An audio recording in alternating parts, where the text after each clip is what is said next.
Salam bajul gama lama, bantai pinjol nggak pakai lama. Di kesempatan kali ini, saya akan mereview pengalaman pribadi saya gagal bayar 129 hari di aplikasi pinjaman online Uangmi yang merupakan salah satu perusahaan fintech peer-to-peer lending yang telah terdaftar di Otoritas Jasa Keuangan (OJK). OJK sendiri memiliki aturan terkait penagihan, baik SOP penagihan sampai aturan batas maksimal penagihan nasabah bermasalah, macam saya dan sobat pinjol tentunya. Aturan bagi perusahaan fintech peer-to-peer lending atau pinjol yang terdaftar dan berizin di OJK memberikan batas waktu penagihan hanya 90 hari. Setelah lewat 90 hari, perusahaan pinjol tidak boleh nagih lagi, dan data debitur atau nasabah bermasalah kategori NPL non-performance loans istilahnya perbankannya, atau gagal bayar istilah keren perpinjolannya, akan masuk ke daftar blacklist Pusdafil, Pusat Data Fintech Lending. Itu artinya mereka tidak akan bisa berhutang di lembaga keuangan manapun.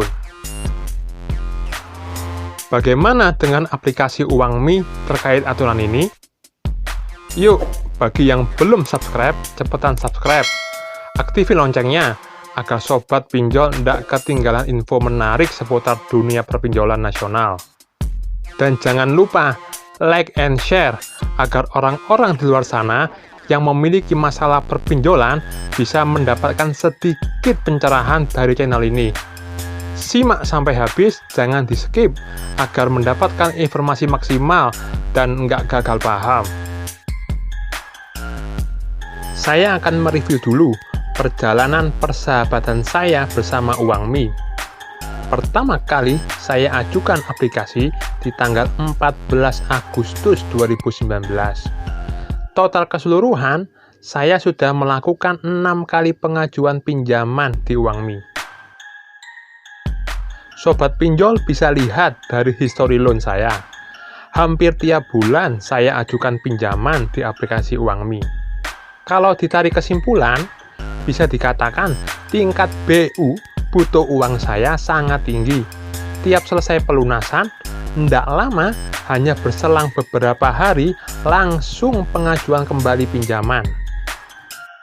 Ya iyalah, lawang gali lubang tutup lubang. Secara tidak hanya aplikasi Uangmi saja yang saya punya, melainkan 16 aplikasi pinjol legal OJK yang saya koleksi. Yang belum tahu sejarah saya gagal bayar ngepinjol di 13 aplikasi legal OJK dengan total lebih dari 45 juta, bisa dilihat ya di rekomendasi atas ini ya. Nih, histori repayment saya, sejarah pelunasan hutang di Uangmi. Lancar ya?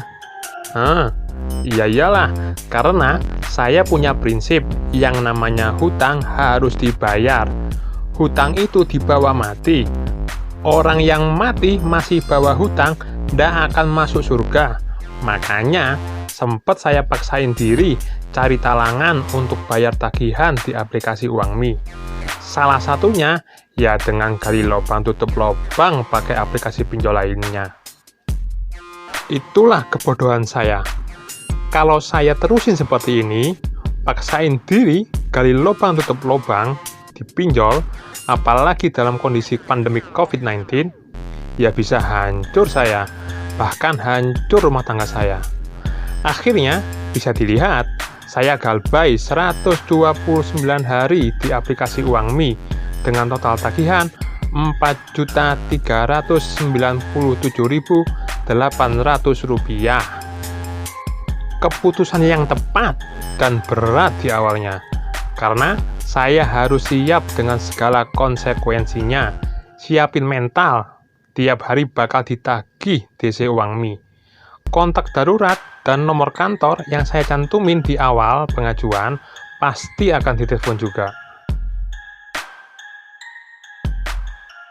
Prinsip utama saat galbay, baik di pinjaman online maupun di lembaga keuangan konvensional lainnya adalah restrukturisasi atau negosiasi kredit. Dengan ini, sobat pinjol bisa ngajuin pengunduran hari pembayaran, pengajuan keringanan tagihan, termasuk pemotongan bunga dan denda berjalan. Bahkan, nego bayar pokok hutang yang masuk ke rekening saja. Kalau saya, nego sampai mentok, bayar pokok hutang yang masuk ke rekening saya saja. Memang, butuh waktu panjang untuk sampai ke sini. Yang penting, kita konsisten. Ya, kuncinya konsisten tiap ditagih DC. Bilang aja dengan mantap, saya masih belum ada dana nih, belum dapat kerjaan lagi, nggak terima gaji lagi, saya terdampak COVID-19. Ujung-ujungnya bilang aja, saya bayar ya, yang masuk ke rekening saya saja. Coba perhatikan, makin dekat hari ke-90, penagihan DC akan makin gencar, karena aturan OJK tidak boleh melakukan penagihan lebih dari 90 hari. Walhasil, negosiasi saya membuahkan hasil. Saya hanya disuruh bayar sejumlah yang masuk ke rekening saya, yaitu 2,2 juta. Tapi sayang, saya masih belum ada dana. Kasihan DC-nya, mungkin langsung stroke saat dengar saya masih saja belum ada dana. Mau nagih gimana lagi coba? Singkat cerita, asal perusahaan aplikasi UangMi ndak rugi-rugi amat, saya disuruh bayar jauh lebih rendah dari hutang pokok yang masuk ke rekening saya, yaitu di nominal 1,8 juta, selisih 400.000 dari yang saya terima. Mereka rela rugi 400.000. Ya iyalah, secara selama ini saya lancar bayarnya. Tiap saya lakukan pelunasan, mereka untung 0,8% dikali 30 hari atau 24% per bulan dari nilai kontraknya. Nah, gimana setelah lewat 90 hari telat bayar di aplikasi UangMi? Karena termasuk pinjol yang terdaftar di Otoritas Jasa Keuangan OJK, UangMi compliance terhadap aturan OJK.